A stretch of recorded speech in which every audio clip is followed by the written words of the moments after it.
The day after my grandson Arthur was born, my daughter-in-law handed me an eviction notice, stating my services were no longer required. She even mentioned the legitimate heir. The cruelty chilled me, but a hidden strength stirred within. They didn't know about the fortune my late husband left me. This isn't just my story. It's a testament to resilience. Like, share, and tell me where you're listening from. The scent of newborn hung heavy in the air, a sweet balm that, only hours ago, had filled my 72-year-old heart with a joy so profound it felt like a second spring. Arthur, my grandson, a tiny bundle of perfection, had arrived yesterday. A beautiful new chapter. I had spent the night in a haze of happiness, making sure Serafina, my daughter-in-law, was comfortable, bringing her tea, checking on the baby. This morning, I was still basking in the glow of new life, tidying the kitchen while Serafina rested. That's when she came in, her smile a thin, cold line that didn't quite reach her eyes. She held a crisp, white envelope in her hand, not a congratulatory card. I instinctively knew. "Eleanor," she began, her voice devoid of warmth. "We need to talk." My heart gave an uneasy lurch. There was a formality in her tone that was deeply unsettling. She extended the envelope. "This is for you." My fingers trembled slightly as I took it. It was an eviction notice. My gaze shot back to Serafina, who stood there, arms crossed, the cold smile still playing on her lips. "The legitimate heir has now been born," she stated, her voice chillingly calm. "And your services are no longer required." My breath hitched in my throat. Services? 43 years of motherhood, of dedication, of sacrifice, reduced to mere services. The words stung, a cruel lash across my very being. I had given birth to Daniel in this house, raised him within these very walls. This wasn't just a house. It was the sacred keeper of my memories, my life's work. "I don't understand," I managed, my voice a frail whisper. "Services?" Serafina's smile tightened. "You've been living here rent-free for 2 years, Eleanor, since George passed. Daniel and we need the space now. With Arthur here, our needs have expanded. It's only practical." She gestured around the spacious kitchen, implying that my presence was an unnecessary luxury. "Daniel?" I asked, my voice gaining a desperate edge. "Does Daniel know about this?" A flicker of hope, however faint, stirred within me. Surely my son wouldn't stand for this. Serafina's eyes held mine, unwavering. "Of course he knows. We discussed it," he agreed. "This is what's best for our family now." The words hit me like a physical blow. Daniel, my Daniel, the boy I had nurtured, protected, and loved unconditionally. He had agreed to this. The betrayal twisted in my gut. "But I help," I pleaded, gesturing vaguely. "With the baby, with the cooking, the cleaning. I can contribute. I'm not a burden." I listed my contributions, a frantic defense of my worth, my place. Serafina cut me off with a dismissive wave of her hand. "Eleanor, you've been hovering, interfering. Honestly, it makes us feel like we're constantly under a microscope. It's difficult to feel like this is truly our home when you're always here, a permanent guest." Her words dripped with an accusation that left me reeling. Hovering? Interfering? My attempts to be useful, to be a grandmother, a mother, were seen as an intrusion. I looked around the familiar kitchen, the sun streaming through the window, illuminating dust motes dancing in the air. I remembered George, my late husband, in this very room, laughing as he taught a young Daniel how to scramble eggs. This house held the echoes of our life, our love. "This was our home," I said, my voice thick with emotion. "George and mine. We raised Daniel here." Serafina's expression hardened. "George is dead, Eleanor, and Daniel is a grown man with his own family now. This is our family, our home." The finality in her voice was absolute, cutting through any lingering illusions I might have held. She set a firm deadline. "You have 30 days to vacate the premises. We've been more than generous allowing you to stay this long, considering you never really belonged here anyway." With that parting shot, She turned and walked away, leaving me alone in the silent kitchen. The eviction notice clutched in my trembling hand. I sank into a chair, the words echoing in my mind. Never really belonged here anyway. It was a sentiment that had always been subtly present, a quiet undercurrent beneath Serafina's polite facade, but to hear it stated so bluntly, so cruelly, was devastating. The house, once a sanctuary, now felt like a prison from which I was being forcibly ejected. The initial shock gave way to a cold, burning anger, laced with a profound sense of loss. My son, my own flesh and blood, had betrayed me. His silence, his agreement, was a wound deeper than Serafina's callous words. Since George's death 2 years ago, my life had become a quiet routine, anchored by the familiar comforts of this home and the presence of my son and his wife. Now, even that was being stripped away, but as I sat there, the helplessness began to fade, replaced by a spark, a flicker of something I hadn't felt in a long time. Defiance. They thought I was a burden, an unwanted fixture, easily discarded. They thought I had nothing, but they were wrong. George, my dear, pragmatic George, had seen to that. Unknown to Serafina, or even Daniel, George had left me a substantial fortune, a safety deposit box, filled not with trinkets or sentimentality, but with bonds and certificates totaling a staggering $2 million. He had told me about it shortly before he passed, a quiet confession of his foresight, his love. "For your security, Eleanor," he'd whispered, his hand clasped tightly in mine, "and for Arthur's future, when the time comes." I had kept it a secret, a quiet safeguard, a contingency plan for a future I hadn't imagined would be so bleak. I hadn't needed it yet. Daniel had always provided, and I had simply wanted to protect Arthur's inheritance from any potential foolishness. But now, this secret, this hidden wealth, was no longer just about caution or Arthur's distant future. It was about reclaiming my dignity, my agency. It was about showing them that I was far from helpless. That afternoon, a stack of cardboard moving boxes appeared by the front door, a stark, undeniable symbol of Serafina's intent, a clear message that there would be no reprieve, no change of heart. I began to pack, slowly at first, then with a growing resolve. Each item I touched brought a flood of memories, of a life I had built with love and sacrifice. I remembered Daniel as a small boy, running through these halls, his laughter echoing. I remembered the old clothes I wore, postponing new purchases so Daniel could have the best. I remembered the agonizing decision to sell my grandmother's pearl necklace, a cherished heirloom, to cover Daniel's final year of university tuition when money was tight. I recalled the years George was ill, how I had taken on extra shifts, working multiple jobs to keep us afloat, all while caring for them both. I had believed I was teaching Daniel about the value of hard work, about the importance of family, about unwavering commitment. As I carefully folded a faded tablecloth, a realization dawned on me, heavy and sorrowful. I had thought I was preparing him for life, equipping him with values. Instead, it seemed, all I had really taught my son was that a mother's sacrifice comes without expectation, and can, ultimately, be easily forgotten. The $2 million George had left me was a secret I had guarded fiercely.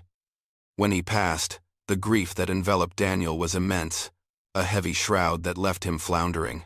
He was only 43, still finding his footing in a career that had always felt secondary to his passion, and now he was burdened with supporting Serafina, who had expensive tastes and no real desire to work. I saw his struggle, the worry etched on his face, the way he tried to stretch every dollar. Revealing such a vast sum would have been irresponsible, I thought at the time. It could have changed him, perhaps even ruined him, making him dependent or reckless. George's intention was my security, and later, Arthur's future. It wasn't to solve Daniel's immediate financial woes, or to turn him into someone he wasn't. So, I kept silent, and accepted Daniel's offer to move into what had always been my family home. It was meant to be temporary, a bridge to a new, independent life for me once I had grieved and found my footing. But the transition never came. Serafina wasted no time asserting her control, subtle at first, then increasingly overt. Within weeks, the house, once filled with the comforting echoes of George, began to transform. His cherished study, a room he had meticulously organized with his books and papers, was summarily cleared out to make way for Serafina's new yoga space. My own sentimental items, a collection of antique thimbles from my grandmother, a framed photograph of George and me on our honeymoon, found their way into dusty corners, then eventually into boxes in the garage, marked for donation. I became a ghost in my own home, a silent observer of Serafina's reign. She treated me not as a mother-in-law, but as live-in help. An unspoken expectation hanging in the air. Eleanor, would you mind running to the store for these few things?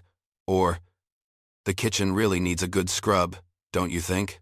Daniel, caught between his desire to please Serafina and a lingering, if diminishing, sense of filial duty, would often make excuses for her. Mom, you know how Serafina is, he'd say with a shrug, avoiding my gaze. She's just very particular about her space. Her space. Not our space. Not my space. But hers. It was a clear demarcation, a constant reminder that I was an intruder, a guest whose welcome had long worn thin. The irony was a bitter pill, feeling like a stranger in the very house where I had once cradled my son, taught him his first words, celebrated his birthdays. Then came the news of Serafina's pregnancy. A flicker of hope ignited within me. Surely a grandchild would soften her, would knit our family closer together. I embraced my role as caretaker with renewed purpose, believing that through service, I could earn my place, prove my worth. I was there for every bout of morning sickness, cooking bland, comforting meals. I drove her to countless doctor's appointments, listened patiently to her complaints, and even rubbed her swollen feet. I meticulously prepared the nursery, stitching tiny blankets and painting whimsical murals, pouring all my untapped maternal love into every detail. But my hopes were quickly dashed. Serafina used the pregnancy not as a bridge, but as a weapon. Each discomfort, each need, became a justification for her increasing demands and a reason to push me further to the periphery. We need stability now, Eleanor, she'd declare, her hand resting protectively on her growing belly. No interference. Just a calm, harmonious environment for the baby. The phrase, no interference, became her mantra, whispered to Daniel, aimed pointedly at me. Daniel, perpetually exhausted from his demanding job and eager to avoid conflict, would simply nod, his silent acquiescence a wound that festered within me. He had become a shadow of the strong-willed boy I had raised, now bending to Serafina's every whim without critical thought. The night before Arthur's birth arrived with a flurry of excitement. Serafina's contractions had begun, and we rushed to the hospital. My heart hammered with anticipation. I imagined being there, a comforting presence, witnessing the miracle. But as we checked in, Serafina turned to me, her face pale but her voice firm. Eleanor, thank you for bringing us. But from here, it's just immediate family in the delivery room. My heart sank. Of course, I said, trying to mask my disappointment. I understand, but then she added, my mother will be joining us shortly. She's flying in. Her mother, who lived 3 states away, was immediate family. But I, the paternal grandmother, who had lived under her roof and cared for her for months, was not. The sting was sharp and deliberate. I spent the next 14 agonizing hours in the sterile, fluorescent-lit waiting room, each tick of the clock amplifying my isolation. I watched other families celebrate, heard joyous cries, and felt a profound ache of exclusion. When, finally, Daniel emerged, his face beaming, and led me to the nursery window, my breath caught. Arthur. He was so tiny, so perfect. Holding him for the first time, a rush of pure, unadulterated love flooded me, a primal connection that transcended all the pain. In his innocent face, I saw George, a glimpse of my past, a promise of a future. For a fleeting moment, everything felt right. But even as his soft skin touched mine, a cold certainty settled in. This moment of pure joy, this connection, Serafina would never let it last. As I packed my boxes later that day, the pieces of Serafina's cruel puzzle finally clicked into place. The baby, sweet innocent Arthur, was her ultimate trump card. He was her leverage, her strategic move to secure her position completely, to establish her undisputed reign over Daniel and this house, and to eliminate any perceived competition. My eviction wasn't just about space or preference. It was the final, calculated step in her plan to sever me from their lives, to ensure that her family, and only her family, held dominion. The apartment I found was in a part of town that felt forgotten, tucked away behind a bustling main street. It was small, a single bedroom with a cramped kitchen and a living room that smelled faintly of stale cigarettes and desperation. The wallpaper peeled in one corner, and the linoleum floors bore the scuff marks of countless forgotten lives. It was the kind of place, I realized with a pang, where a 72-year-old woman, discarded and alone, might simply disappear quietly, her existence fading into the anonymity of urban sprawl.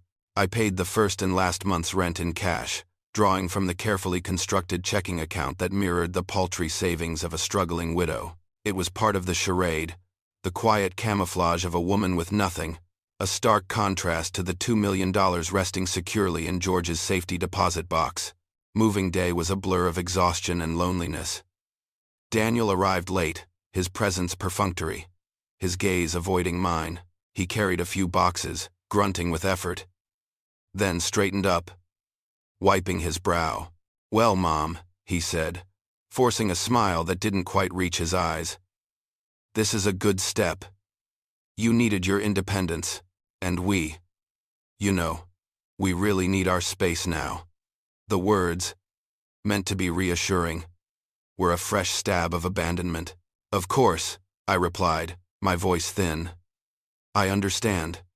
My gaze settled on him, hoping to convey the ache in my heart. When can I see Arthur?" He shrugged, already halfway to the door. "Oh, maybe holidays. We'll figure something out. We're pretty busy with the baby." Serafina's adjusting. "It's a lot." His answer hung in the air, a vague, non-committal dismissal. "Maybe holidays." It was a polite way of saying infrequently, if at all. He waved a quick goodbye and was gone, leaving me amidst a chaotic sea of boxes, the silence of the empty apartment pressing in. The first month in the apartment was a desolate landscape of silence. The television hummed constantly, a futile attempt to fill the void that echoed through the small rooms. I missed the gentle rhythm of a household, the background noise of life. Even Serafina's demanding voice. The quiet was a tangible weight, heavy and suffocating. I called Daniel twice a week, on Tuesdays and Fridays, trying to maintain some semblance of connection. Each conversation felt forced, a stilted dance around the unspoken distance between us. He'd offer brief updates about Arthur. "He's eating well. He slept through the night," but never inviting me over, never suggesting I come to visit. I longed to hear Arthur's cries, to feel his tiny hand grasp my finger, but the opportunity never arose. One Tuesday, I called as usual. Daniel answered, his voice sounding rushed. As he spoke, I heard a distinct, crisp voice in the background, Serafina's. "Daniel, darling, are you going to leave those Chanel bags downstairs all night? They need to be brought up." My hand tightened on the phone. "Chanel bags?" The words replayed in my mind. Daniel was a construction foreman, a respectable job, certainly, but his salary didn't stretch to luxury brands like Chanel. He was a steady earner, but not wealthy. A single Chanel bag could easily cost thousands of dollars. The thought lingered, a tiny, unsettling seed of suspicion taking root. A few days later, a sudden, inexplicable urge prompted me to drive past my old house, the house that was once my home. It was a pilgrimage, a painful reminder of what I'd lost. As I slowly drove by, I saw it. A gleaming cherry-red BMW, parked prominently in the driveway. It wasn't Daniel's modest, sensible Honda. My heart skipped a beat. Whose car was that? My curiosity, once a dormant ember, now flared into a small flame. The next afternoon, I followed my intuition. I drove to the local high-end shopping district, a place I rarely frequented, and parked discreetly. It wasn't long before I spotted her, Serafina, her figure svelte again after giving birth, emerged from a high-end boutique, her arms laden with shopping bags from designers I recognized only from glossy magazine spreads. She spent hours, flitting from one luxurious shop to another, emerging finally with a dazzling pair of diamond earrings glinting at her ears, catching the afternoon light. It was an extravagant display, a stark contrast to the struggling widow persona I had been forced to adopt. That very evening, Daniel called me. His voice sounded weary, strained. "Work's been tough, Mom," he sighed. "Really tough. We're working 10-hour days just to make ends meet. It's a grind." I felt a knot tighten in my stomach. 10-hour days to make ends meet? While Serafina was dripping in diamonds and Chanel? The disparity was jarring. I chose my words carefully, trying to sound casual. "Oh, Daniel, that's awful. Is Serafina managing all right with the baby alone then? It must be a lot for her if you're working such long hours." He immediately jumped to her defense, his tone sharp. "She's exhausted, Mom, completely exhausted. But she deserves nice things. She's been through a lot with the pregnancy. And now with Arthur. She's a wonderful mother. She deserves to treat herself." His loyalty, misplaced as it was absolute. He couldn't see the glaring contradiction. Or perhaps he chose not to. Over the next few weeks, my casual observations turned into deliberate vigilance. The red BMW became a regular fixture in their driveway. I saw Serafina on more than one occasion, dressed impeccably, with new accessories, a different designer bag each time. She would meet friends for lunch at upscale restaurants, her laughter carrying across the patio. The evidence mounted, painting a clear picture. Serafina was living a life of lavish excess, while Daniel was working himself into the ground, presumably to make ends meet. The pieces of a much larger, more troubling puzzle were slowly, painfully, coming together. The subtle sting of suspicion had been growing, a slow burning ember in my heart, fueled by Serafina's lavish spending and Daniel's increasingly hollow excuses. But the final, devastating blow came on a crisp autumn afternoon, just as I was driving past their house. I saw Daniel's Honda parked in the driveway today, not the flashy red BMW. As I slowed, I heard voices, sharp and angry, spilling from an open window. It was Serafina. Her voice pitched high in fury. "I don't care what your mother thinks, Daniel," she shrieked, her words cutting through the air. "She had her chance. She raised you. Now step aside.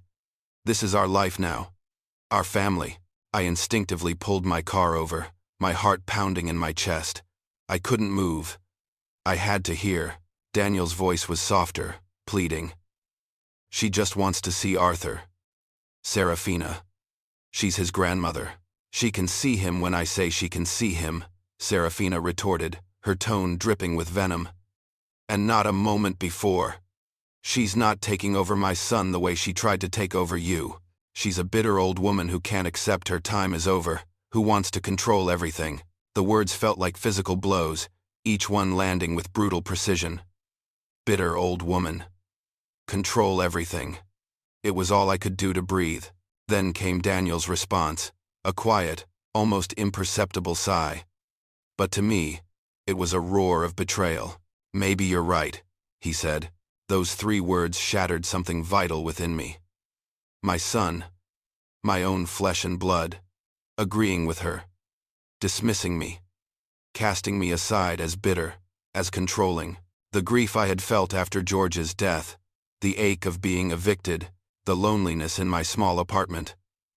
All of it paled in comparison to the searing pain of hearing my son concede to my complete and utter ostracization.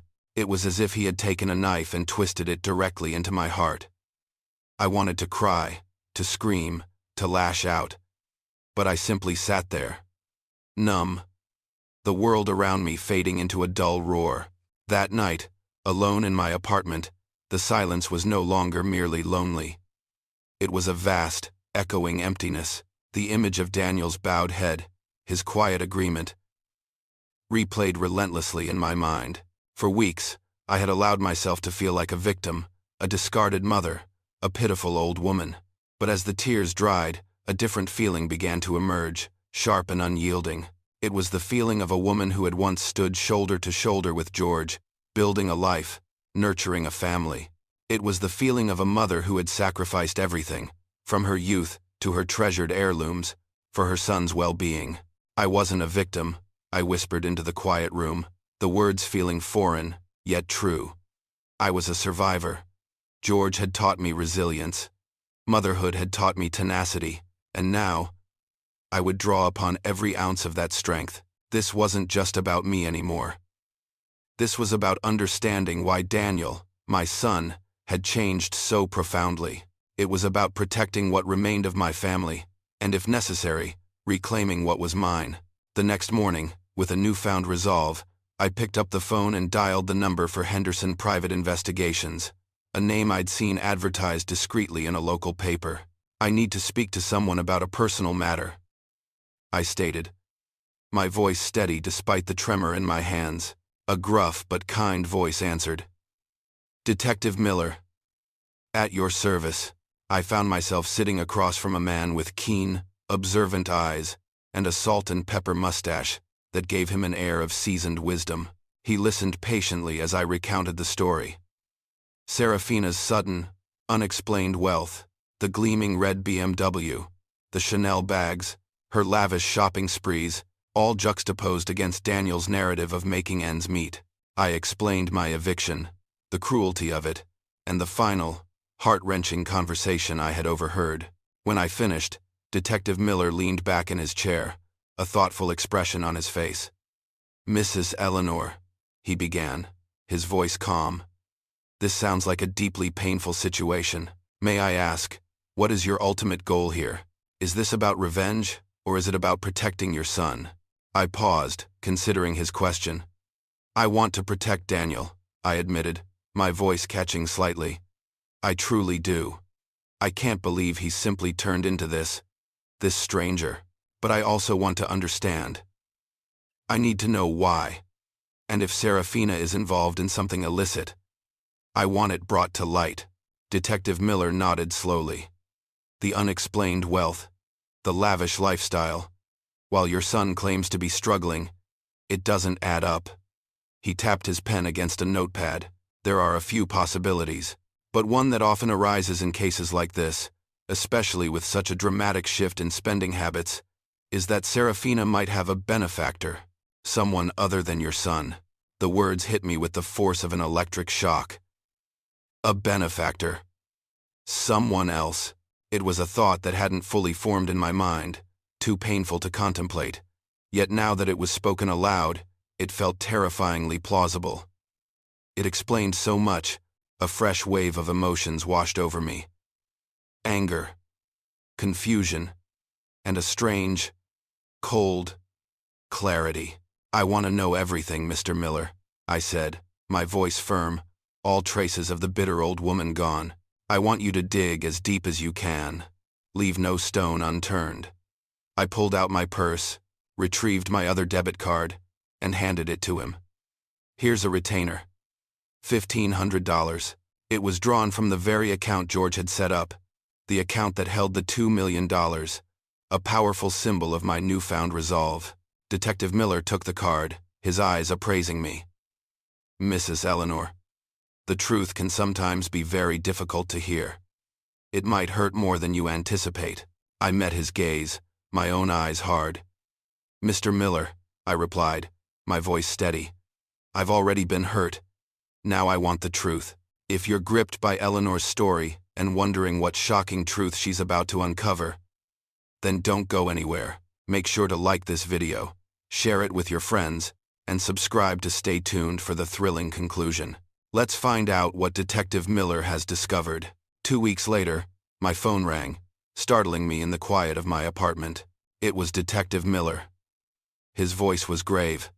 "Mrs. Eleanor, I need to meet with you. Urgently." My heart sank, a cold premonition gripping me. I knew, with a chilling certainty, that he had found something. We met at a small, unassuming cafe, the kind of place where conversations could easily be lost amidst the clatter of cups and hushed whispers. Detective Miller didn't waste any time with pleasantries. He laid a file on the table, its contents already screaming volumes. "Your daughter-in-law, Mrs. Eleanor," he stated, his voice flat, professional, "is having an affair." A wave of shock washed over me. Yet beneath it, a strange, grim recognition stirred. Not entirely surprised, I thought, the pieces of Serafina's unexplained wealth and dismissive attitude towards Daniel clicking into place. It was a bitter pill to swallow, but it answered so many questions.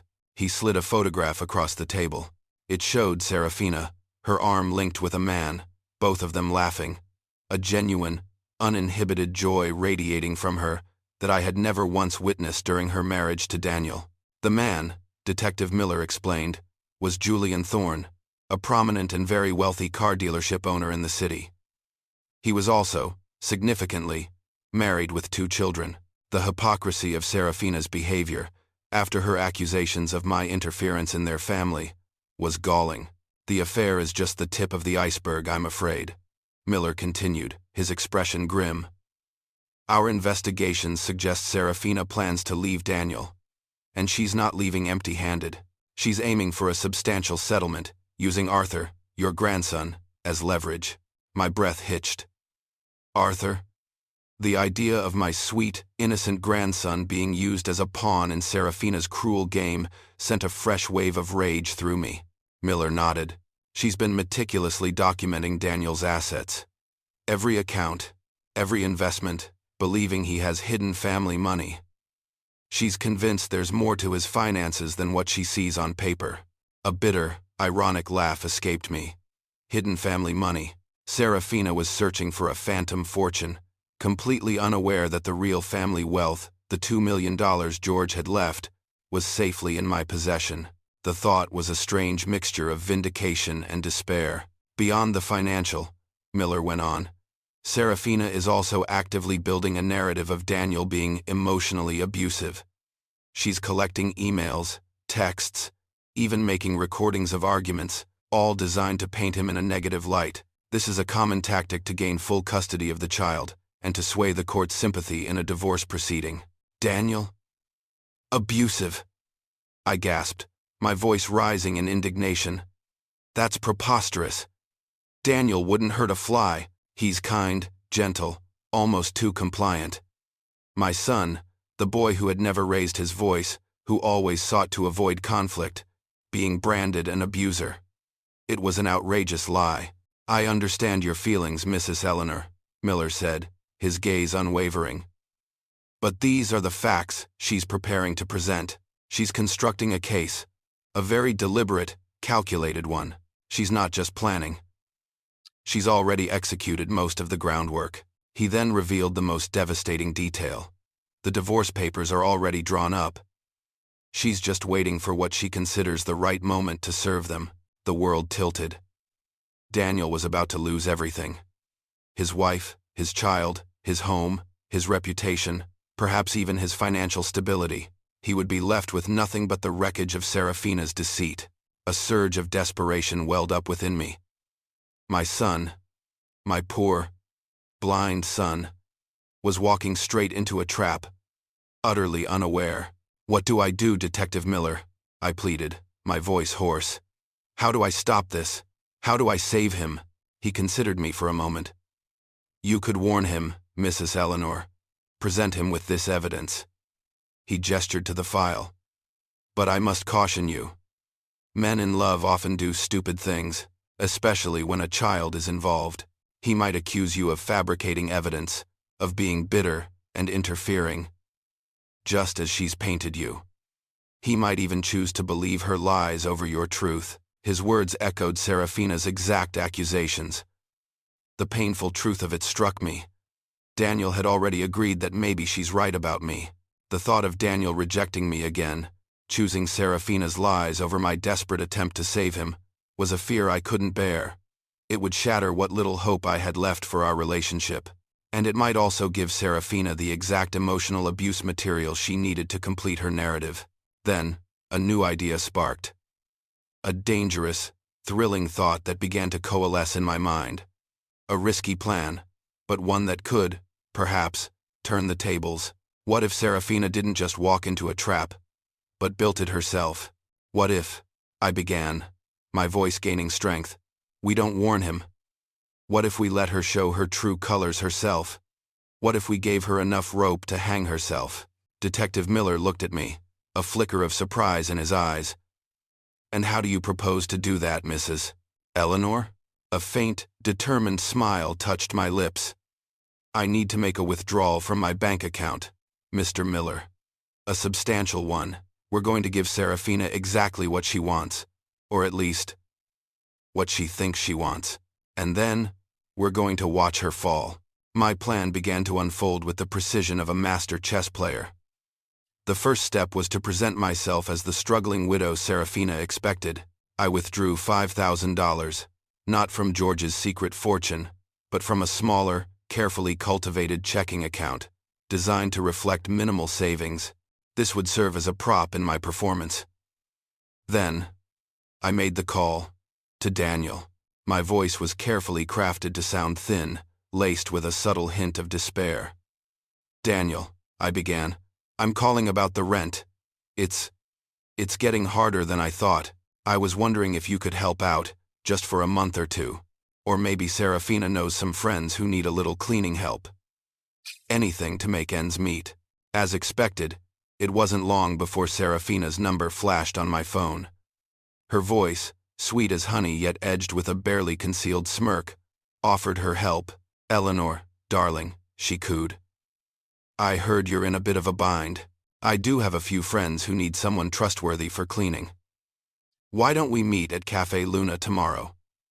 I can introduce you. The triumph in her voice was palpable. She truly believed she held all the cards. The next day, I meticulously prepared for my role. I dug out the oldest, most worn clothes I owned. A faded cardigan, trousers with a slight sheen from too many washes, no makeup. My hair pulled back severely. In the mirror, I practiced looking defeated, shoulders slumped, eyes downcast. I wanted to embody the bitter old woman she so readily dismissed. But beneath the facade, my resolve was rock solid. At Cafe Luna, Serafina sat surrounded by her equally chic friends, Clara and Vivian, their perfectly coiffed hair and designer handbags a stark contrast to my carefully cultivated appearance. Their eyes, though feigning sympathy, gleamed with condescension. Serafina treated me with an air of false pity, her words patronizing. Eleanor, it's so good of you to consider this. My friend Clara here needs someone reliable for her mansion. It's a big job, but honest work. Then came the calculated insult. We can offer you $15 an hour, she said, naming a rate well below minimum wage, and of course, we'll need a $200 security deposit, just to, protect against any unforeseen incidents. We trust you, of course. But it's standard procedure. I feigned panic, my voice trembling. $200? I don't have that kind of money. Serafina, I'm barely making rent. The act was convincing, my performance fueled by genuine hurt. Serafina's smile widened, a predatory gleam in her eyes. She was enjoying my desperation, savoring her perceived victory. Oh, poor Eleanor, she sighed, exchanging knowing glances with her friends. Well, perhaps we can help. As family. She then slid a document across the table. I've drafted a promissory note, a family loan, if you will. I can lend you $250, with a small 25% interest, repayable within 3 months. That covers the deposit, and gives you a little extra for emergencies. The terms were usurious, predatory, a blatant exploitation of my supposed vulnerability. It was a thinly veiled trap, designed to keep me indebted and humiliated. I stared at the document, my hand shaking slightly as I reached for the pen. This was it. The proof I needed. With a deep breath, I signed the prepared note, letting Serafina believe she had truly triumphed, that I was completely at her mercy. As I walked out of the cafe, leaving Serafina and her friends to their triumphant whispers, a slow smile spread across my face.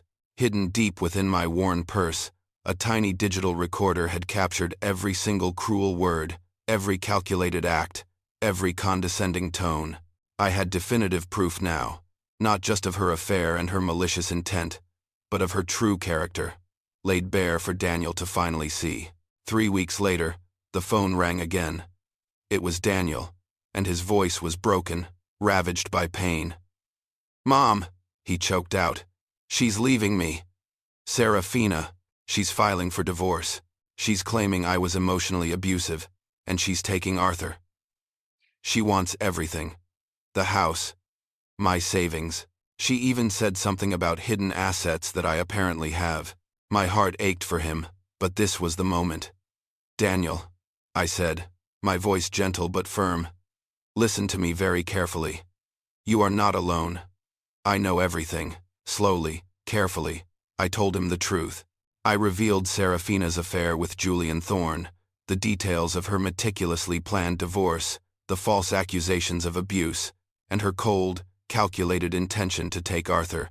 I sent him the photographs Detective Miller had gathered. Undeniable proof of Serafina's infidelity and her carefree happiness with another man. Then, I played the recording from Café Luna, letting him hear Serafina's venomous words, her cruel laughter, her predatory loan. The silence on the other end of the line was deafening. When he finally spoke, his voice was a whisper, laced with disbelief and profound shame. "Mom, I can't believe it. All this time, there's more, Daniel," I continued, my voice steady. "Remember George's will? He didn't just leave you the house. He left me something too. $2 million, in a secret account.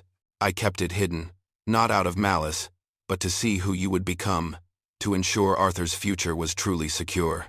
Daniel broke down then, a guttural sob tearing from his chest. "Mom," he wept, "I am so sorry. For everything. For letting her treat you like that. For not seeing." "It's all right, my dear," I said, my own eyes welling up. "We'll get through this. Together." I outlined our counterplan. We would let Serafina proceed with her divorce filings, letting her overplay her hand. Then, armed with irrefutable evidence, the affair, the financial exploitation, the abuse narrative she herself had created and documented, we would expose her in court. The $2 million would be transferred into a trust for Arthur, ensuring his financial security, unattached to either Serafina or Daniel directly, protected from her greedy grasp. "And Daniel," I added, a new determination in my voice, "I am buying a new house, a beautiful one, with a guest room for you, and a proper nursery for Arthur, a place where family is truly welcome, where love is cherished, and where you will both always belong." 3 months later, the divorce was finalized, confronted with the mountain of evidence we had meticulously gathered. The photographs of her affair, the recordings of her schemes, the predatory loan document, and the clear disparity in her lifestyle versus Daniel's reported income. Serafina's carefully constructed narrative crumbled. To avoid a public trial that would have exposed her infidelity and manipulation, a scandal that would have ruined her reputation and potentially jeopardized Julian Thorne's marriage and business, she agreed to joint custody, forgoing any claim on Daniel's assets or the house.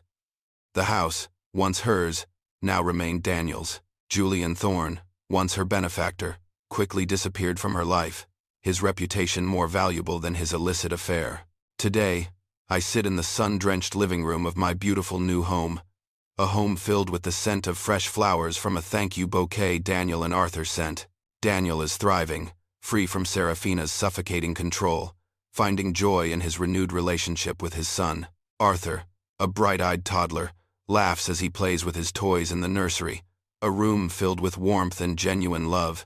Serafina's biggest mistake, I realized, was mistaking my kindness for weakness, my quiet nature for an absence of strength. She had underestimated the unwavering heart of a mother, the fierce loyalty of a grandmother, and the quiet resilience of a woman who had lost everything but herself. I had reclaimed my dignity, my family, and ensured that Arthur would grow up knowing what true love, true strength, and true belonging felt like.